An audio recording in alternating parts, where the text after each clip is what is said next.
What's going on, everybody? Welcome to another episode of the Pondcast by Webb's Online.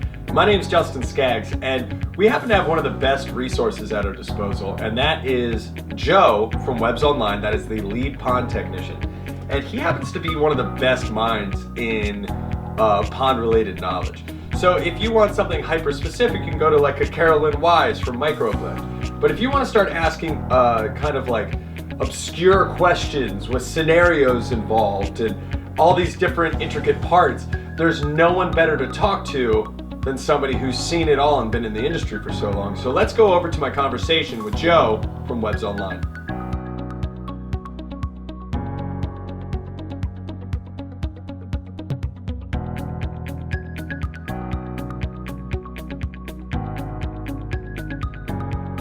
Ladies and gentlemen, we are back here at Webb's Water Gardens headquarters with Joe, the lead pond technician and star of all the videos.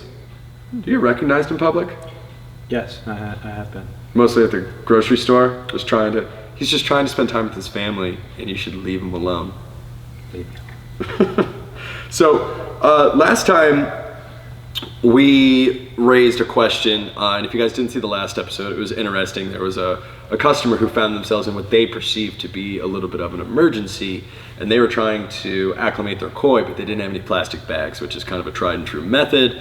And Joe had suggested a solution that was, maybe a little outside the box, but turned out to actually be quite adequate. Mm-hmm. So if you guys want to go check out that episode, that's in the backlogs. But today we're going to bring more of the questions that came from you guys. And if you have any questions, they can email them to Pondcast@Webb's Online.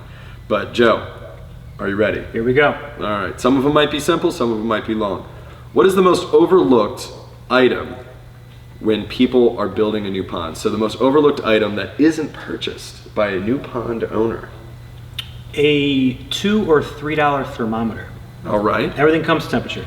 Whether you're feeding, treating, it all comes down to water temperature. That's true, and like you said, it's like $2 or $3, and the more expensive items that you purchase are actually reliant on that measurement. Yeah. So make sure you guys snag one of those, and if you have a larger pond, and you're going to be running around, your equipment's in different places, you don't really want to run all the way to the other side to figure out anything, so you can't have too many of those.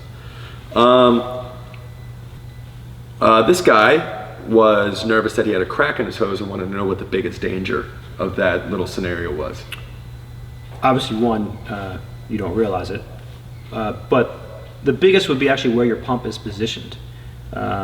If your pump's in the very bottom of that pond, if it's a submersible pump, you're going to drain the entire pond, and your fish are going to be flopping. So it's best to actually put those submersible pumps up off the bottom.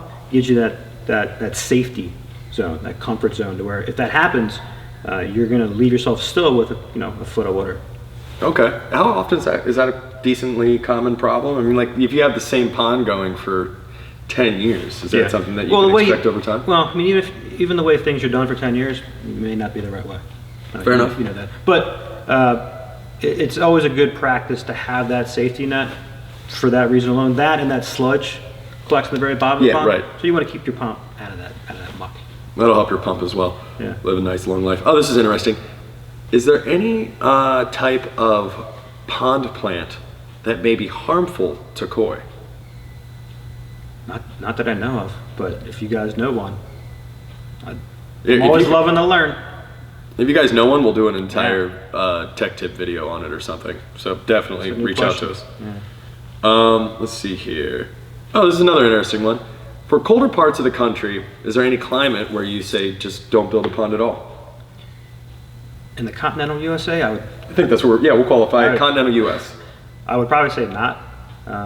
As being, as long as that pond is in the ground. Right. So that ground's going to be insulation.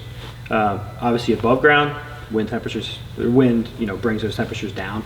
So that would be mindful, but fair enough. In-ground ponds, probably not. If you're in the good old US of A, get yourself a pond. Yeah. All right, let's do one more.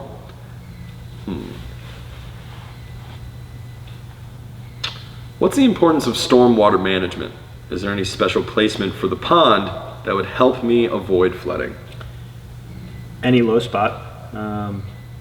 Obviously be mindful if you're looking in your backyard for a spot to build a pond, if you're seeing water collect in that area, that's probably the worst spot to put a pond.